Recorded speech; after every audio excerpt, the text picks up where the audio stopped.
Amen. Ganun yung Tagalog na awit, no? Amen. Bakit na hindi maintindihan, iluhod natin sa Panginoon. Amen. Praise the Lord, when they came Wednesday night na po sila nagbiyahe ng San Pedro for the conference, and I asked them to stay for today para naman makita po nila yung cute nilang mga manugang.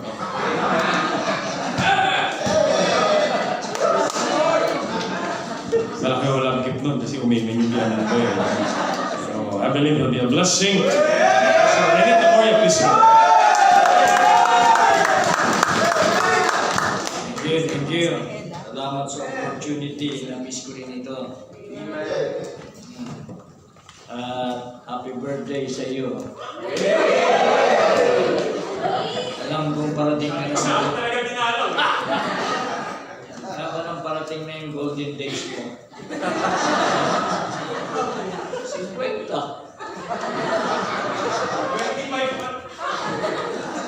Amen. Okay.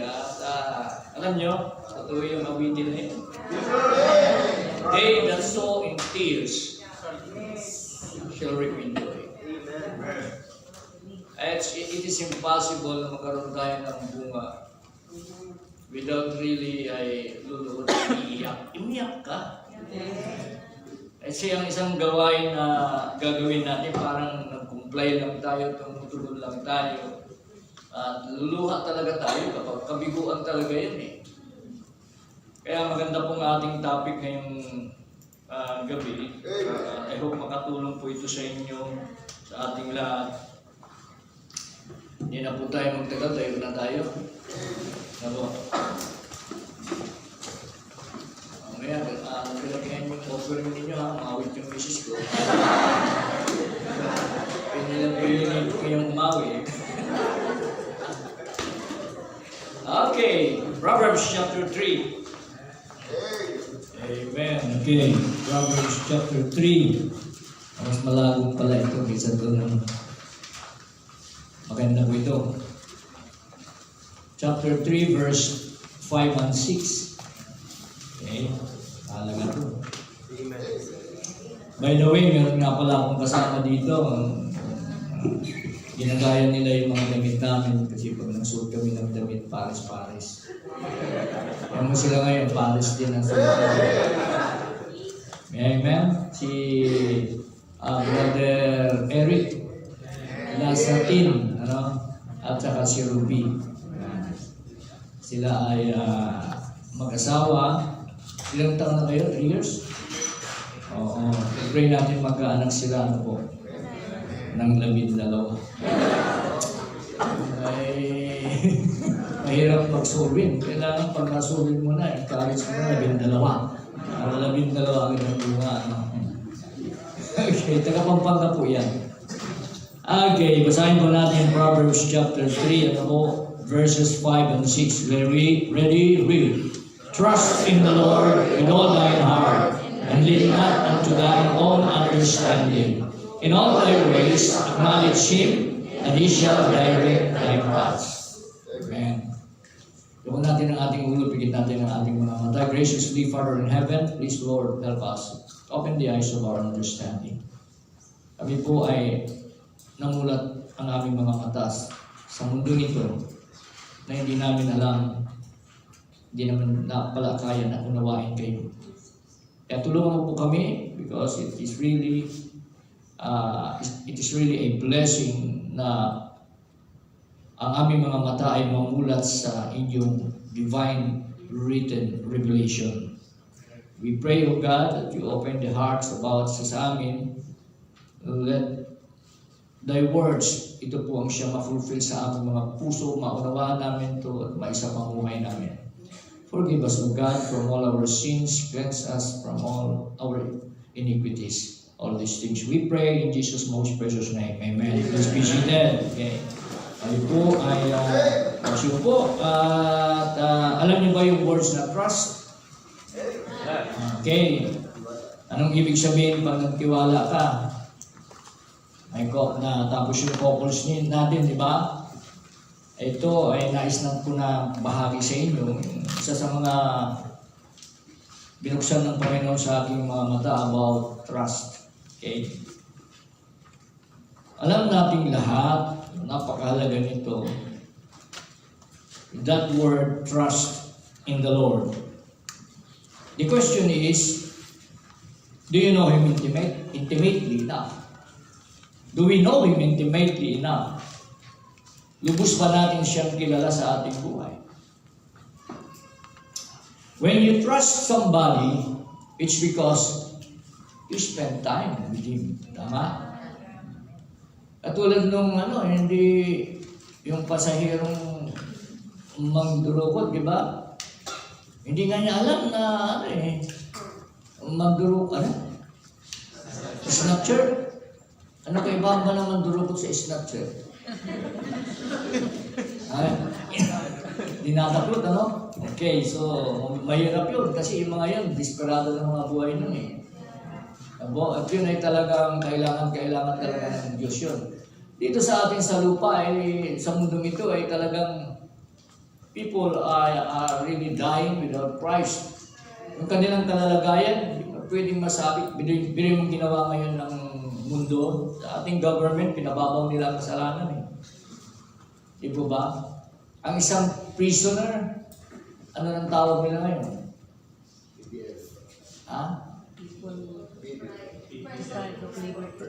Persons deprived of liberty. Because ang psychologist, dinefine nila yan, kaya lang naman yan nakasala kasi yung kanyang paligid, decision nila. Hindi nila naiintindihan na really, ang nature talaga ng tao ay makasalanan. Diba? Then makikita mo ang gulo, tulad sa atin. Pagdating sa pera, lalong-lalo na. Hindi po ba? Kaya nga, anong gagawin natin? Diba? The only thing that we can do for them ay ipakilala sa kanila yung nakilala natin. And that is the Lord Jesus Christ. Kaya when it comes to that word, trust, you cannot trust somebody you do not know. And you cannot know someone that you don't spend time with. Hindi ka maaaring magtiwala sa isang taong hindi mo kilala at hindi mo makikilala ang isang tao nang hindi mo ito nakakasama. Nasa atin sa sarili, hindi naman natin kilala yung mga yan, di po ba? But when we spend time with them, just 3 minutes to 5 minutes, sharing the gospel, we spend time. Naglaan tayo ng panahon, naglaan tayo na yung ating dapat na gagawin personally ay ilalaan natin sa kanila just to share to them the Lord Jesus Christ. So we spend time with them. Alam nyo, actually, yung ginagawa natin, hindi nature ng tao yan eh. Tayo wala tayong pakialam sa isa't isa, yan ang nature natin. Kung anong buhay meron tayo, huwag ka makialam sa akin. Mind your own business. Kaya nga po yung ginagawa natin, it is a divine will of God. Hindi ito natural sa tao. And the only one that can tell them is that one who knows really and have an intimate relationship with the Lord Jesus Christ. Kaya nga, if we trust somebody, naglaan tayo ng panahon dyan. Naglaan tayo ng panahon. And when you trust somebody, it's because you spend time with them, and if they're trustworthy. Kasi, nung spend ka ng time, nagpakilala ka sa kanya, tinignan ka niya, kapag ka, yung bang, because nandoon ka harap-harapan, kasama mo siya, nagtiwala siya, sige, share mo. Hindi lahat ng tao ganyan. Kaya mapalad tayo sapagkat meron tayong yung kung tawagin ng Panginoon sa atin ay yung plano talaga ng Diyos sa atin. May plano talaga ng Diyos sa atin. So when you trust somebody, it's because you spend time with them. And if they are trustworthy, mapagkakatiwalaan, you come to love them. And if you have come to love them, then you can trust them. Kapag nagtiwala ka sa isang tao, ito ay dahil gumugol ka ng panahon. Gumugol tayo ng oras at panahon sa kanila. God bless you. Nako, you've come to love them. Nakita mo pagkakatiwalaan sila, mamahalin mo sila. At kung minahal mo sila, pagkakatiwalaan mo sila. That is the Lord Jesus Christ dapat sa ating buhay. We need to know Him, and knowing Him is we really need to spend time with Him. Spending time with Him is knowledge about God. Spending time, babasahin mo salita ng Diyos, knowledge about God. And then if you find the Word of God is trustworthy, mapagkakatiwala ng kanyang salita, then you will love His Word. Amahalin mo ito. At kapag napamahal ka na dito, magtitiwala ka na. And then kasunod ng knowledge about God ay magiging knowledge of God. May pagkakaiba yun. Kasi ang knowledge about God, alam mo lang. Pero pag knowledge of God, you are doing the works of the Lord.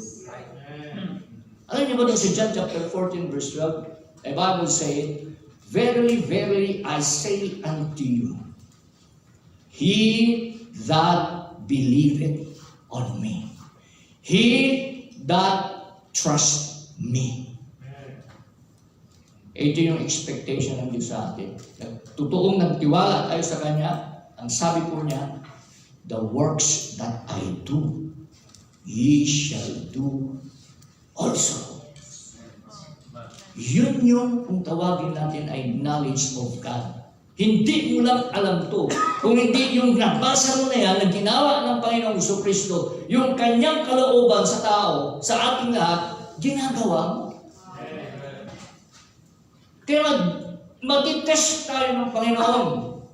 Kapag ganun na ang buhay natin. Kaya hindi tayo ay niligtas ng Diyos para lang umupo. Hindi po. Meron po talaga siyang plano sa atin. Kaya nga tinawag tayong disciple. Tagasunod. The word disciple, ang ibig kong sabihin niyan ay learner. To be a disciple of Jesus Christ is to let Jesus teach you. Tama? Dalawa ang paanyaya ng Diyos. Unang paanyaya niya sa Matthew 11:28. Come unto me. Come unto me. And all ye that labor and are heavy laden, and I will give you rest. Ang ikalawang paanyaya na ito, dito kanya makikilala. Dito niya tayo makikilala. Yung sinabi niya sa atin sa Matthew chapter 16 verse 24, then said Jesus unto His disciples, if any man will come after me now. Kaya nga, hindi yun ang plano ng Diyos sa atin na come unto me after mal, na tayo, that we find rest in God. Tapos na, no. Ang sabi niya, come after me. Alam niyo, sinunod niya doon sa word na yun? If any man will come after me, let him deny himself and take up the cross and follow me. Kaya maraming Kristiyano, ang hindi lumalago. Maraming Kristiyano na hindi dapat ang Kristiyano, ang isang mananampalataya, hindi dapat problema yan sa church. Kung dahil ang design ng Panginoon sa atin is lahat tayo magkakasama, magkaisa tayo to edify the body of Christ. Ang ibig sabihin, sama-sama tayo mag-build up. That's the body of Christ. Kaya nga itong church na ito, this is the temple of God. Dito nakatahan ng Diyos. It is the temple of God. A disciple is someone who learns from his teacher or his master and then becomes like his master. Tandaan niyo po yun. Yun ang design ng Panginoon sa atin. The will of God is to seek and to save that which was lost. And in 2 Peter chapter 3, verse 10, the Lord is not slack concerning His promise, as some men count it slackness, but is long-suffering to usward, not willing that any should perish, but that all should come to repentance. Kaya nga, hindi design ng Diyos na ang tao, hindi niya ginawa ang impyerno para sa tao. Ginawa niya ang impyerno para kay Satan, for the devil, and his angels. Meron ding anghel ang diablo. Tandaan niyo yun. Kung ang Diyos may anghel, ang diablo meron rin anghel. At dito sa lupa may anghel din ang pangalan. Maliban na lang sa anong klaseng anghel yung taong yun. And look, when God, ay nilikha niya yung angels, merong divine risk. God's eternal, yung mga yan eternal. Okay? At yung mga angels na yan, eternal na yan, kasama dyan yung free will. Kasi ang Diyos when He created, tulad natin, when He created us, merong divine risk talaga. Kasi when He created us, the same as like God, eternal. At siya bilang isang eternal God, the most powerful God, the Almighty God, He will do what you want Him to do that please Him. Kaya nga hindi tayo ginawang robot ng Diyos na kukontrolin niya. Diba? Kaya nga gayon na lang ang pagsinta ng Diyos sa atin. He really loved us. From creation, hindi niya tayo nilikha na kung ano yung gusto niya, yun na lang sana, okay sana yun eh. Kaya nga nung create na tayo, napakahalaga po natin. Napakahalaga. He formed man from the dust of the ground. After niyang inform niya, He breathed into his nostrils the breath of life, the Spirit of God moved. And man became a living soul. Yung living soul, yun yung created in the image of God, eternal. And that soul never ceased to exist. As God never ceased to exist, that soul never ceased to exist. Hindi yung mawawala. Kaya yung pangyayaring yan sa Garden of Eden ay mabigat sa Diyos. Pero mapalad tayo. Walang kaligtasan ng angels. Pero tayo binigyan ng chance. He loved us. Pinatunayan niyang mahal na tayo. Kaya dapat, yun ang makita natin sa ating buhay. Wala na tayo eh. Wala na tayo, lahat tayo, ang ating destination ay yung penalty ng kasalanan na yan. Kaya kung yan ang nakita natin na tayo ay niligtas ng Panginoon from the penalty of sin, gusto rin naman niya, hindi magtapos doon, kundi maligtas din tayo from the power of sin that is within us, within in this flesh, and within the system of this world. At lalong-lalo na within kay Satan. Kaya kapatid, being a disciple, we are to learn from our teacher. Kailangan siya. Kaya nga sabi nga niya sa atin sa Hebrews chapter 12 and in verse 2, anong sabi roon? Looking unto Jesus. I-focus natin ang ating mga mata sa Kanya. Kaya magandang gugulin natin ang taong 2025 ng may pagtitiwala sa Diyos. Matanong ko kayo, lubos ba talagang pagtitiwala ninyo sa Diyos? Tingnan natin. Ang katanungang malimit itanong ng mga mananampalataya, ang katanungang paano kung malalaman talaga ang kalooban ng Diyos sa aking buhay? Yan ang katanungang naaangkop sa akin. Yan ang katanungang naaangkop sa inyo. Yan ang katanungang naaangkop sa ating lahat. Personal kasi. Personal. How can we know the will of God for my life? That is the great question. At yan ang napakaganda, napakadakila, the wonderful question na dapat nating ilagay sa ating puso, ilagay natin sa ating isipan. It applies sa akin, it applies sa iyo, it applies sa ating lahat. Bago natin talakayin, dito sa Proverbs 3, 5, and 6, may ilang preparasyon tayong babasahin mula sa salita ng Diyos upang higit pa po natin itong maunawaan. Listen to these scriptures that tell us that God really wants to guide us. Isaiah 58 verse 11. Ang sabi ng Panginoon sa atin, and the Lord shall guide thee continually. Sometimes, pakiramdam natin parang wala ng Panginoon sa tabi natin. Hindi siya ang nawawala. Ikaw ang nagwawala. Yun ang totoo. Tayo yung nagwawala. Kailanman hindi siya mawawala. Because that is His promise unto us. God wants to guide us continually. Not only continually, but He wants to guide us with His own eyes. Wow! Oh, nakita ka ng isang bata? Isang magulang may anak, bata. Di ba? Alam niya, ang mata ng magulang hindi mawawala dyan sa bata pag nagsisimula na yung maglakad. Di ba?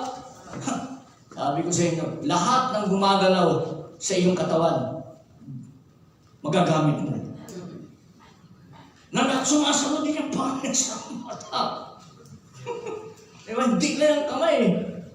Di ba? Kasi huli na, kapag dadabutin mo ang kamay mo, paano lang? Di ba? God really wants to guide us with His own eyes. Napakapalad natin.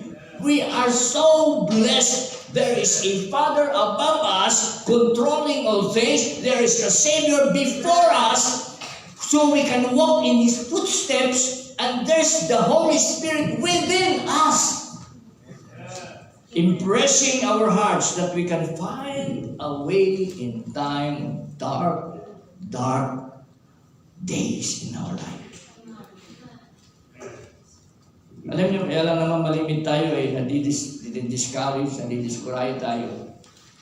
Gawa ng salamin. Gawa ng cellphone. Oh! Bakit mo pag naghinuhanan ng picture yung sarili mo ay a-applyan mo yan ng pampaganda mo, binabago mo ang nature mo. Discourage ka eh. Huwag ka nang tumingin sa salamin. Huwag ka nang mag-selfie. Picture ka ng picture dyan, di ba? God has a special plan just for you. For me, for you, for every single person sa atin. He deals with us as individuals. Everything that God makes ay isang original yan. Okay? God made us an individual and God has a plan just for you. At ang sabi ng Biblia sa Psalms 37 verse 23, buksan natin. Psalms 37 and in verse 23. Ano pong sabi niya riyan? Sa verse 23, the steps of a good man are ordered. Yung word na ordered, markahan mo yan. Yung word na ordered by the Lord. Every step you take is to be in His plan. Every step you take is to be in His purpose. And ordered by the Lord. God loves you. God has a plan for you. God says, I will guide you continually. The steps of a good man are ordered in His plan and in His purpose. Kaya sa God's great plan, ang nais ng Diyos is to find, to follow, and to finish His will sa atin. Number one, to find the will of God for our lives. 2 Peter, he is not slack concerning His project. He is willing na tayo ay hindi mapahamak. Not willing that we should perish. Ayaw niya yan. Hindi po niya talaga ginawa yung impyerno para sa atin. Iyan ay para sa kalaban. Because of the great worth of the value of soul. Yan ang kalooban ng Diyos. Ayaw niya mapahamak. Mahalaga sa Kanya ang kaluluwa. Kaya nga may mensahe, ito narinig ko sa inyong pastor, the value of one. Yung malimutan yan. Amen? The value of one. In Mark chapter 8 verse 36, for what shall it profit a man if he shall gain the whole world and lost his own soul? Anong ibig sabihin yun? Ang isang kaluluwa is more than all the world. Soul. Ano yung condition ba ng kaluluwa? Lost. Pero ang kaluluwa ba, ang isang kaluluwa ba ay pinabayaran ng Diyos? No. Pinahalagahan ng Diyos yung create niyang living soul. Pinahalagahan niya yan. Amen. You see, kaya nung bumagsak sa kasalanan ng tao, siya pa rin ang gumawa ng way. Just to restore yung ating relationship. I-restore niya yung relationship natin sa Diyos Ama. Look at 19 verse 10. Ganito tayo kahalaga sa Kanya. For the Son of Man is come to seek and to save that which was lost. Bakit ang mahalaga ang kaluluwa? Because of His desirability. Kanais-nais talaga ang kaluluwa. Ang mata ng Diyos, hindi niya talaga inalis. Hindi niya talaga iniwanan eh. Hindi niya tayo iniwanan eh. Dahil yung kaluluwang yan is so valuable sa Kanya na even His blood, even His life, He will give it to that soul. Nakikita niyo ba yun? Ibinigay talaga niya lahat. What makes things valuable is the price someone else is willing to pay for it. And the Lord Jesus Christ paid the ransom. The Lord Jesus Christ gave His life. 1 Peter chapter 1, 18 to 19. 1 Peter chapter 1, verse 18 to 19. For as much as ye know that ye were not redeemed with corruptible things as silver and gold from your vain conversation received by tradition from your fathers, but with the precious blood of Christ, as of a lamb without blemish and without spot. Imagine mo yun. Alam niyo ba ang Panginoon sa Kristo sa Garden of Gethsemane? Talagang nanghingi siya ng awa sa Diyos. Kilala niya ang tatay niya eh. Kilala niya. Kaya hindi siya nagdalawang isip na sabihin sa kanyang ama, if it be possible. Ang Diyos Ama, kaya niyang gawin ang lahat ng bagay. He can change a certain circumstances into a better one. But when the Lord Jesus Christ asked God, if it be possible, hindi sumagot ang Ama. Hindi niya nakausap ng Ama. Naputol na ang communication niya. In which from eternity to eternity, hindi po yan naputol. But when that night, huling gabi ng Panginoon sa atin, the Father did not answer. He really is willing ibigay ang kanyang anak. Amen. Sabi mo sa akin, wala kang halaga sa kanya. Walang halaga yung kaluluwa sa kanya. Walang halaga ang mga kaluluwa sa paligid natin. Yung katabi mo may kaluluwa yan. Mayroong kaluluwa yan. And that soul is so sacred with God. Napakahalaga, sagrado sa Diyos yan, na ang kapalit niyang kaluluwa na yan na nagkasala ay walang iba kundi dugo ng sarili niyang anak. Kaya nung nanalangin siya, hindi siya nanalangin ng, hindi. Subsob yung kanyang mukha sa lupa. Ito talagang inilagay na niya yung kanyang sarili doon sa mga create niya from the dust of the ground. Kaya sabi niya, not my will, but thine be done. Amen. Not my will. The Lord Jesus Christ gave His life for you, for me, for every single soul. Bakit? Kasi alam niya yung kaluluwang krinihit niya yan. Matibay yan eh. Imagine mo, hindi yan kayang sunugin ng hell. Hindi yan mawawala. It will still exist. Andyan pa rin yan. It will never cease to exist. Look at Luke chapter 16. Diba anong nakalagay doon? He was tormented in hell. Imagine mo, hindi siya matupok yan. Yung hell na ginawa ng Panginoon, forever din yun. But yung kaluluwa, hindi siya nawala. Yan ang nakita ng Panginoon. Yung durability niyan. Your soul will last forever. You see, when God made the human soul, He made it in His image. Kaya nga, mahalaga tayo sa Kanya.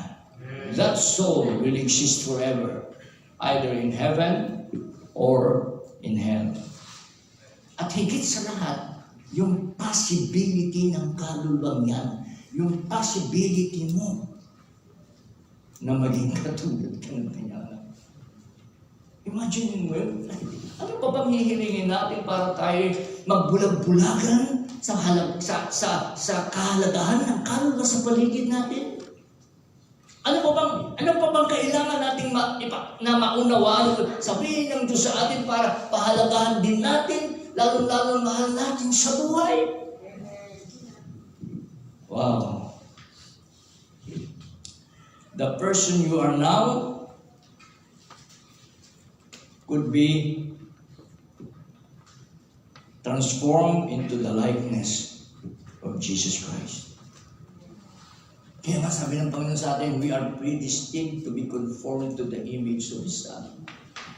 Alam mo sa langit, punong-puno doon ng angels. Angels are spirit beings yan. Walang katawan yan. Diba? But the Lord Jesus Christ, siya lang ngayon, sa ngayon, ang siyang nasa glorified body. Can be touched, can be seen with naked eyes. Isang araw, pagbalik ng Panginoon, alam niyo, nakakatuwa ang Panginoon. Sa John chapter 14, sabi niya, let not your heart be troubled. You believe in God, believe also in me. In my Father's house are many mansions. If it were not so, I will go and prepare a place for you. And if I go and prepare a place for you, I will come again. Imagine mo, I will come again. Come unto me, come after me, come again. Hindi, no? Ang bihira. Pagbalik niya, katulad natin, imagine mo ang langit. Pag tayo in a glorified body katulad ng Panginoong Hesus Kristo, kaiba tayo. Napakabalan nga natin, wala tayong butas eh. Pero sa tagiliran, sa dalawang paa, dalawang kamay. Ang Panginoon, pambira. Yun ang kanyang ebidensya. Yun yung kanyang katibayan that we are redeemed. Imagine mo yun. Kaya isipin natin palagi, mahalaga sa Diyos ang kaluluwang ito. Man's greatest need really ay kaligtasan. That is man's greatest need. So to find, then, to follow the will of God for our lives. John chapter 6 verse 38. For I came down from heaven not to do my own will, but the will of Him that sent me. Na makita ng mga disciples ang Panginoong Kristo ay kainan na, tanghali na, talagang Baptist talaga ay may sa pagkain. Haliya na, oh Panginoon, hindi pa kumakain. Sabi ng Panginoon sa kanila, my meat is to the will of Him that sent me. Ano daw? Ano daw ang paborito ng Panginoon? Minudo? Hindi. My meat is to do the will of Him that sent me and to finish His work. Yun ang reason bakit ang Panginoon nandito. And that is also the reason. That's why we need to follow the will of God for our lives. Ano yun? Una, to be a witness. But ye shall receive power. After that, the Holy Ghost is come upon you, and ye shall be witnesses. Walang ibang makapagsasabi ng katotohanan, kundi tayo lamang na nakakilala sa Panginoon. Tayo na na-encounter natin sa ating buhay at na-witness natin sa ating buhay that Jesus is the way, the truth, and the life, and no man cometh up to the Father but by me. Say Lord. Tayo lang po yun. Kaya na nga, dapat ang awitin natin, I love to tell the story. Atin yun. Dapat hindi ka madaldal sa buhay ng iba, kundi madaldal ka sa istoryang nangyari sa iyo at mangyayari sa buhay na mababahagi natin. Amen? Yun.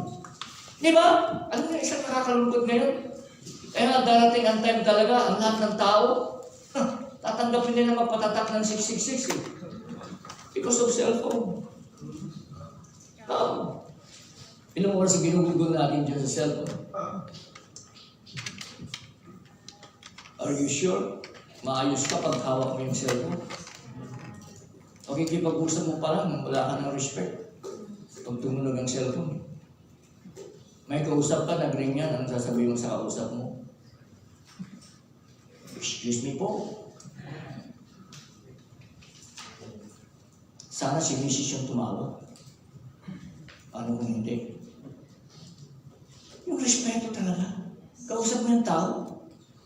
Ano dapat gawin natin? Off ng cellphone. Yung kausap mo yun ang priority. Nawala na yun. Yun ang isa sa mga value na meron tayo. Kaya nagtuturo kami ng Filipino core values kasi ang cornerstone talaga ng values ng Pilipino ay makadiyos. It is impossible na magiging makatao ka kung hindi ka makadiyos. At ang kailangan natin bilang Pilipino ay isang makadiyos na makatao. Hindi ka lang dapat isang makakalikasan, mahal mong kalikasan. Kung hindi, ikaw ay makadiyos na makakalikasan. Katunayan na, kung may hawak ng stick na maliit ka, bawat halaman ng daanan mo, tanggal yung tao, di ba? Nakakita ka ng langgam, yung gumapang dyan, pinutol mo yung buntot eh. Nagtatsaga pa rin siyang mabuhay kahit naghiwalay na. Di mo lang naisip, baka may bilan yun.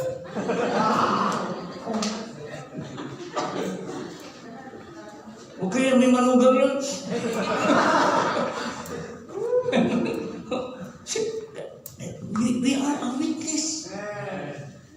tell the great story that we know. Dakilang ipahayag talaga yung dakilang ginawa ng Panginoon sa ating buhay. Not only to be a witness, but to testify. Testify, wag natin siya kaya sabi na Romans chapter 1 verse 16. Anong sabi ron? For I am not ashamed of the gospel of Christ. Sabi ni Apostle Paul, for it is the power, kapangyarihan. Testify natin yan. The power of God unto salvation. You see? Wala nang iba.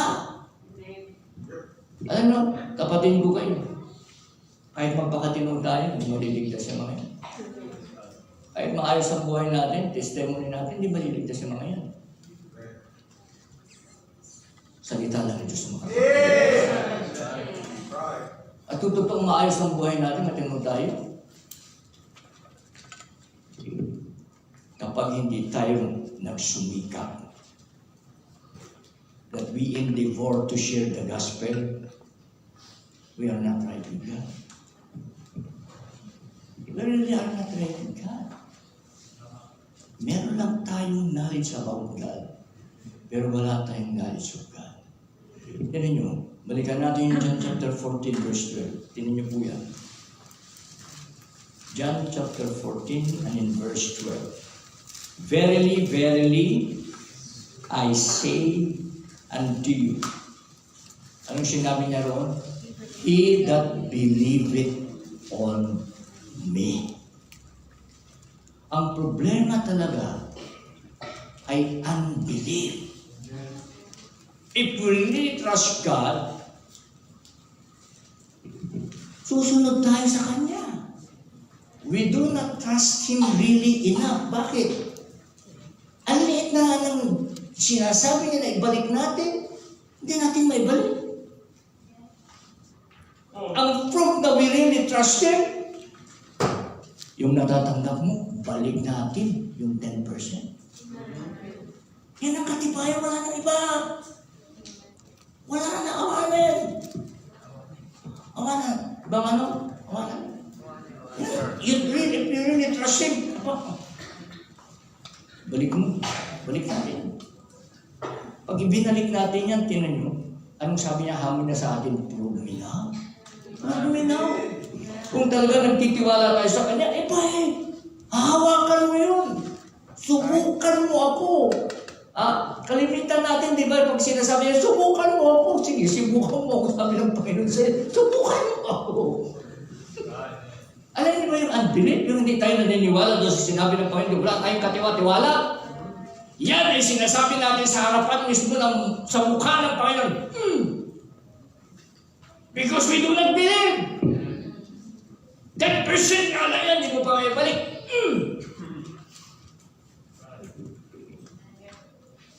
Kapatid, that really makes us that we trust Him. That really makes us that we allow Him, we acknowledge Him. We need to choose.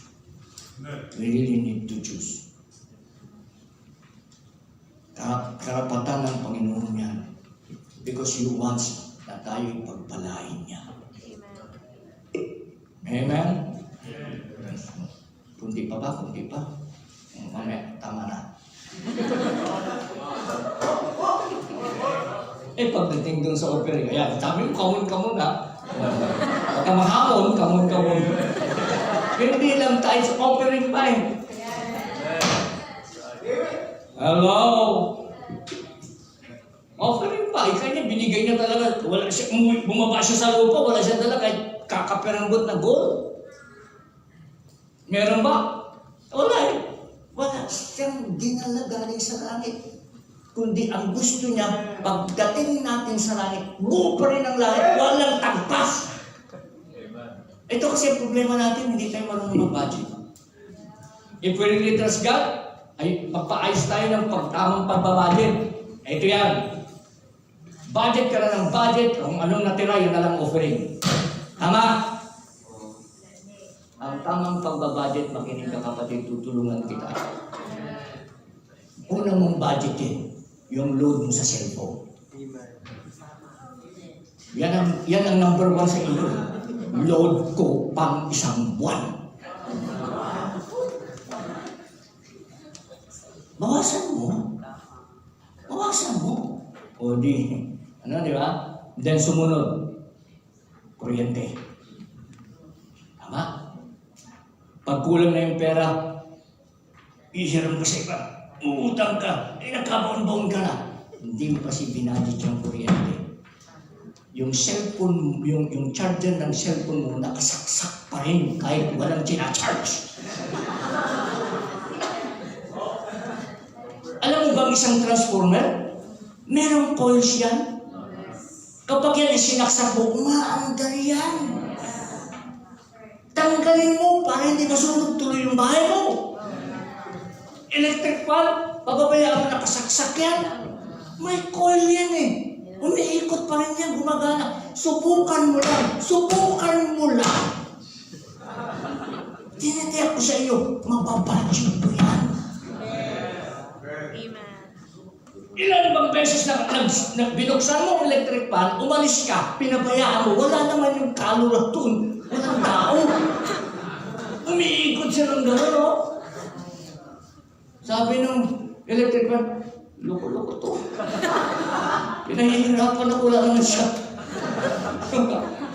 Kasi marami tayong pwedeng i-budget. Marami. Oh. Kanin. Kanin. Makakita ka ng kanin, pambira. Yung plato mo, wala nang pagsaksakan ng kanin, puno-puno na. Siksikan mo ka. Kakapalangot ang ulam, pero ang kanin, tambak. Magbukas ka. Akalin mo. Mabubuhay ka pa ng matagal. Diba? Pag gutom ka pa, ang gawin mo? Tubig. Tubig. Tama yung tubig. Alam niyo kung bakit tubig? Kasi sabi ng Panginoon, give thanks whatsoever you drink. Give thanks. Sapat na yun. Nawala na yung topic ko. Find and then follow. Tandaan nyo yun ha? Find and then follow.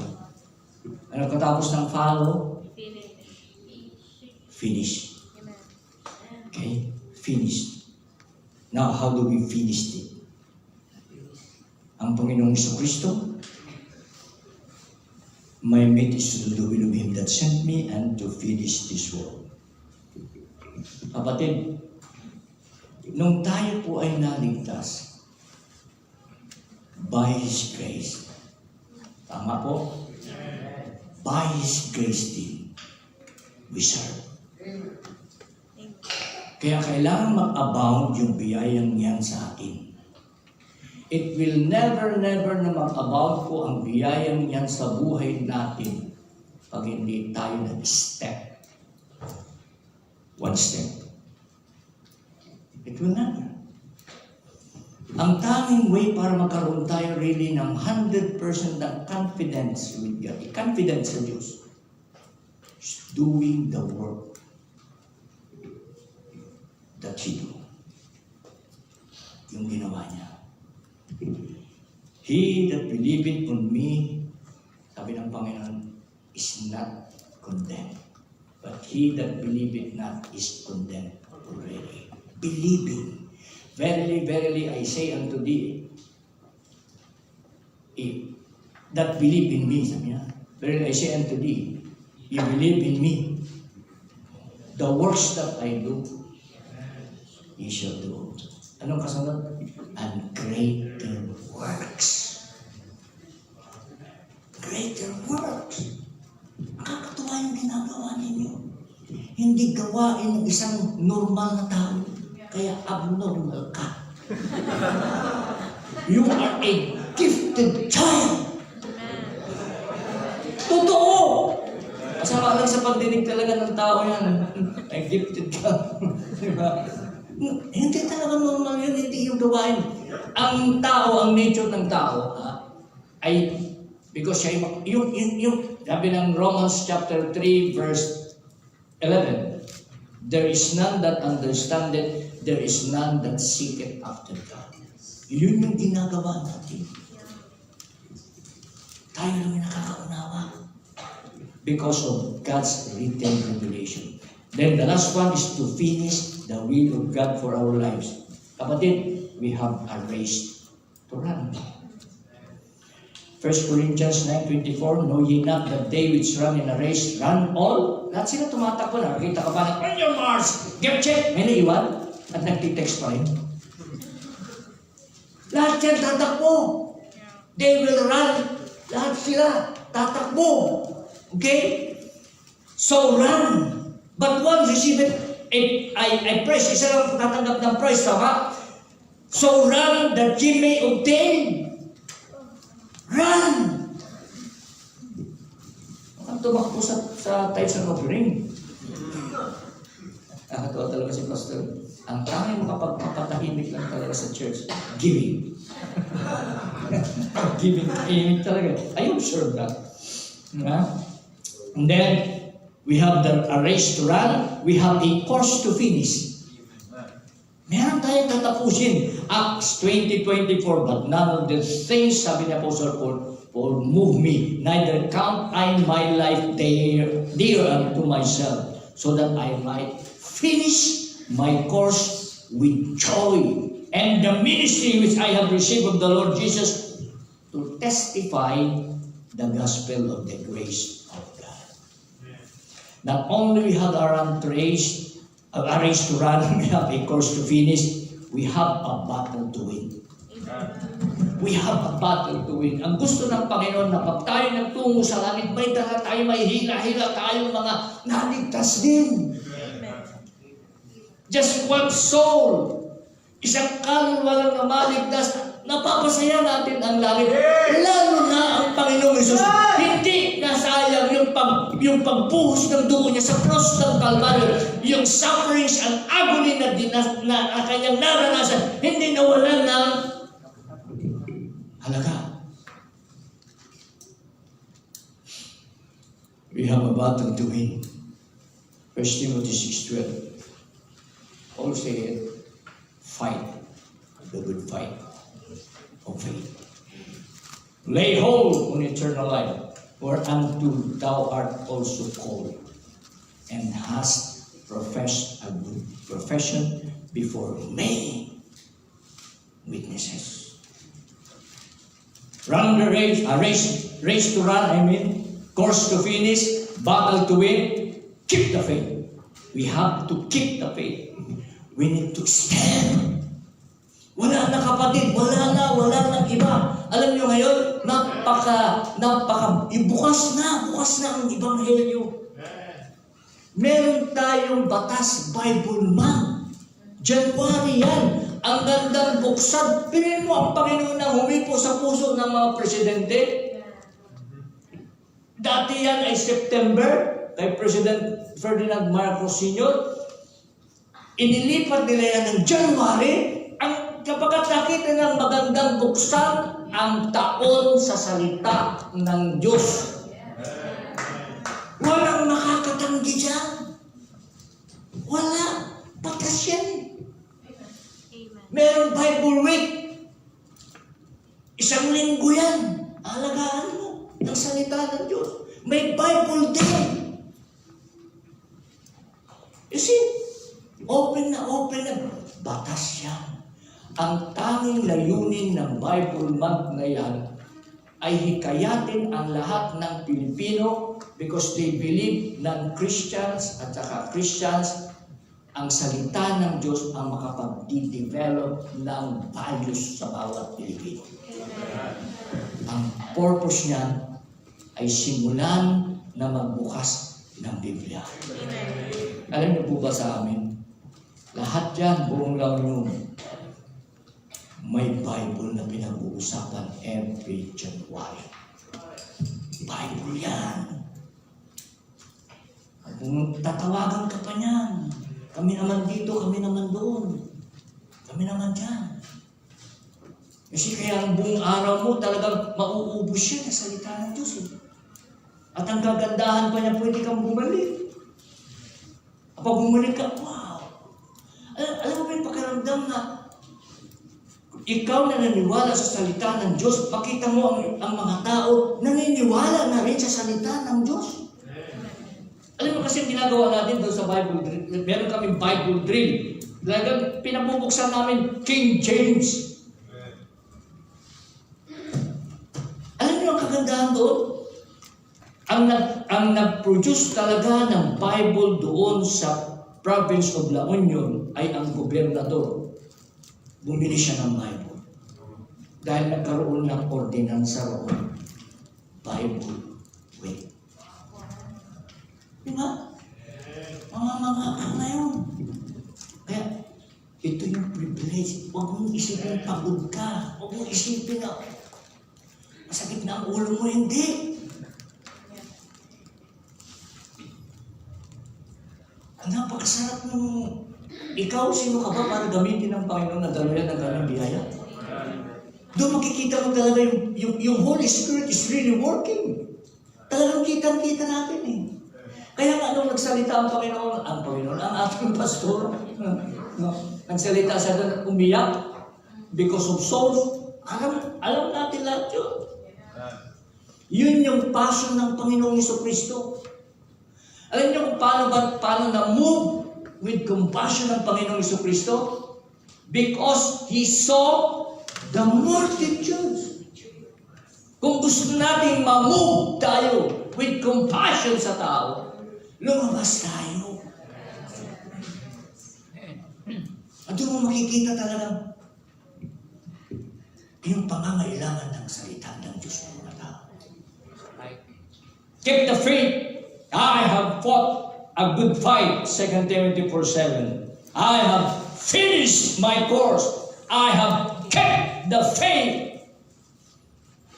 Balikan natin yung ating text. Trust in the Lord with all thine heart, and lean not unto thine own understanding. In all thy ways acknowledge Him, and He shall direct thy paths. Great Commission. Go make disciples. Go mark disciples. Go mature disciples. Ang tiyaga ng pastor ninyo dito, kayong mga full-time, pasalamatan ninyo ang inyong pastor. Hindi dahil birthday niya bukas. Pasalamatan niyo siya kasi mayroon siyang buhay at pamilya. Pero, isinama kayo at pinilang sa pamilya niya. Ang church. Amen? Yung bukas birthday niya, ha? Bawi tayo, bawi.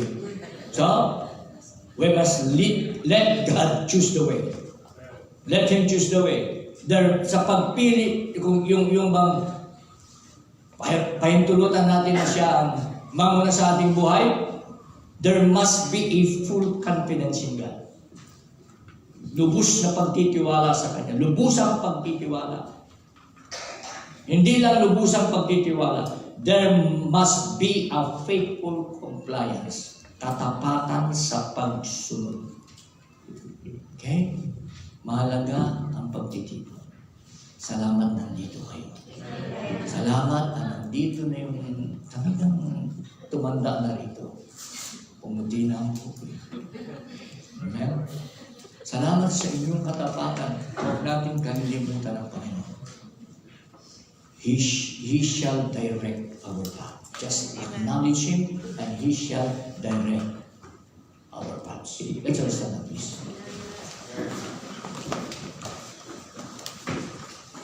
I want you to talk to God personally. A moment of prayer. Palagatan natin ang ating kaluluwa. Talk to Him. 60 seconds. Go.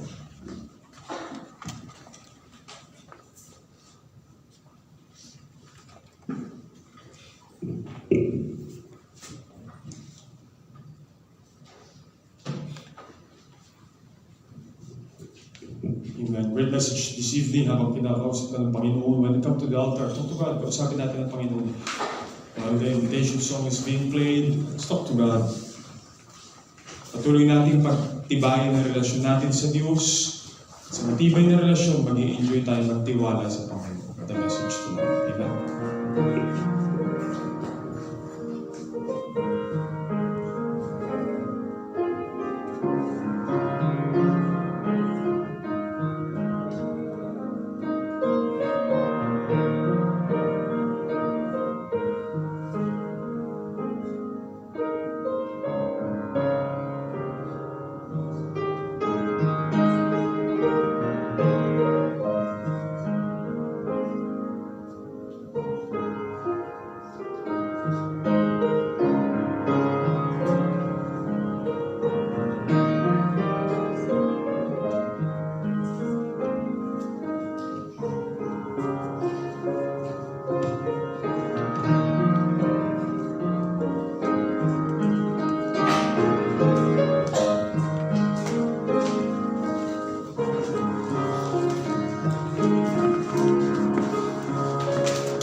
Great message tonight, amen?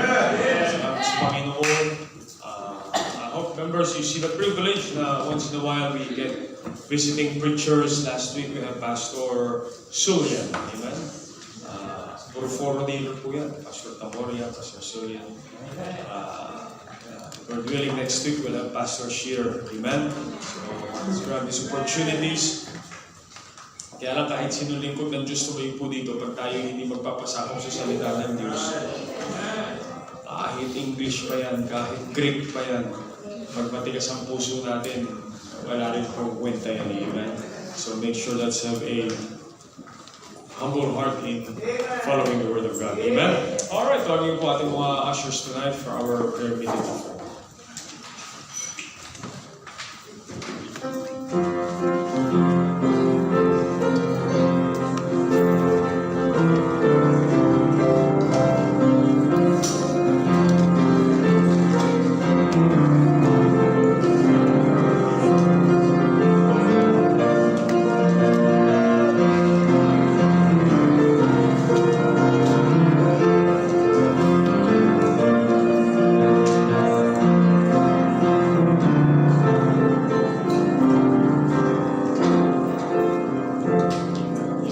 Sabi po kanina ni Pastor Tamori, yung pumuti na yung buhok, si Howard po talaga yung pero wala nang dumating si Howard, para mas dumadami yung puti kong buhok eh. Anyways, let's continue to give for the Lord's work. Salamat po sa inyong pagmamahal sa gawain ng Panginoon. Okay? Salamat po natin sa labing marili ko. Dakilan namin Diyos, makapangyarihan sa lahat. Maraming salamat, Panginoon, sa aming sayang namin kung narinig. Dalangin po namin, Panginoon, na patuloy niyo pong masakin ng mga Diyos po namin. Benefit, Panginoon. Patuloy po kami makakasakop sa inyong salita, Panginoon. Tulungan niyo po kami na mas lalong maunawaan yung salita. Ma-apply po namin sa aming buhay, Panginoon. Sa aming pagbibigayan niyo yung hapon, ngayong gabi, Panginoon, dalangin po namin na sa mga bibigay kayo po ng kapalang Panginoon sa mga walang trabaho, patuloy niyo pong pagkalooban na maging kapahagi din po namin sila, Panginoon, sa kanilang pong gawain. Dalangin po namin ang mga silapin malilitong, Panginoon, ay gamit po ng maayos, Panginoon, para sa kanilang po ng maayos na ministeryo niyo po, Panginoon, dito po sa Panginoon. Dalangin po namin, bawat isa, Panginoon, ay patuloy niyo pong pagpadain ng mga kapatid po namin na sa banig ng karamdaman, kayo po nung kapagaling, Panginoon. At kayo po nung kapala sa lugar po ng Union, kaya pastor mo na po sa kanyang family, kayo po bless, pinili po sa mga pastor Panginoon. Kayo po patuloy na maluwalhati po namin sa mga aming gagawin, Panginoon, sa mga narating programa, kayo po naman malulog at in Jesus' name we pray. Amen.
be traveling back to La Union. Biyahe La Union po. Takes 4-5 hours. So let's pray for their safety. And panalangin po natin patuloy na pagpalain ng gawain po doon. Amen. And salamat po for dropping by para batiin po ako.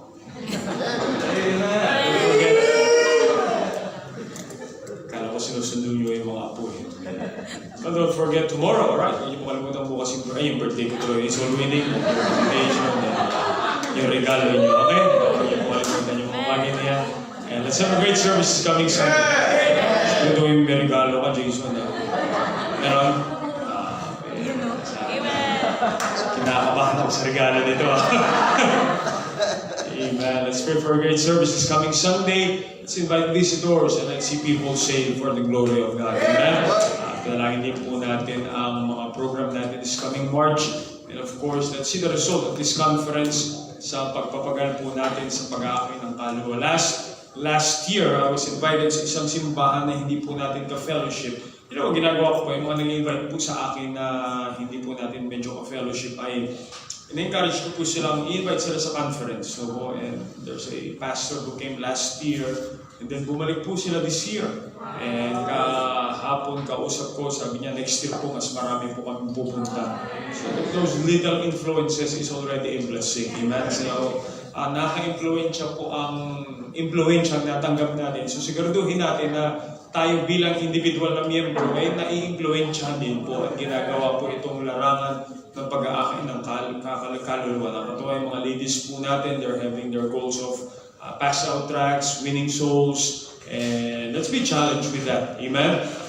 Ayoko po na ako ang mag-pressure sa bawat isa ng one soul a day. It's between you and God. You commit that to God. Okay? Kasi pag pinilit ko po kayo dyan, maagayahin niyo yung sinabi ng pastor na sa simenteryo kayo kumuha ng mga pangalan, mga bisita, pangalan, mga gugulat ka lang, mga sinasabit, basketball player, artista, so ayoko pong makita natin ito na pressure na kailangan nyo gawin dahil sabi ko, I want you to do it because you love the Lord and you want to follow His word. Amen?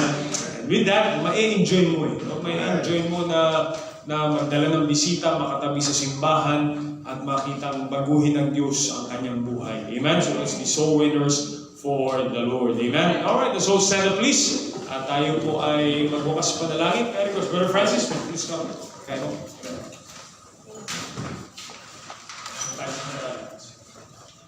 Let's pray.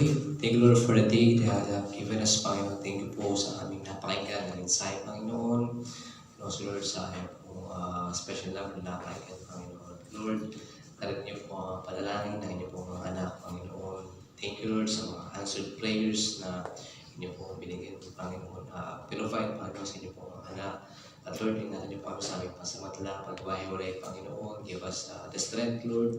Thank you for Pastor Tamori, Panginoon, sa pagkapahayag ng pong salita. Thank you for our Pastor Meljun. Panginoon, bless you po paano kanilang family.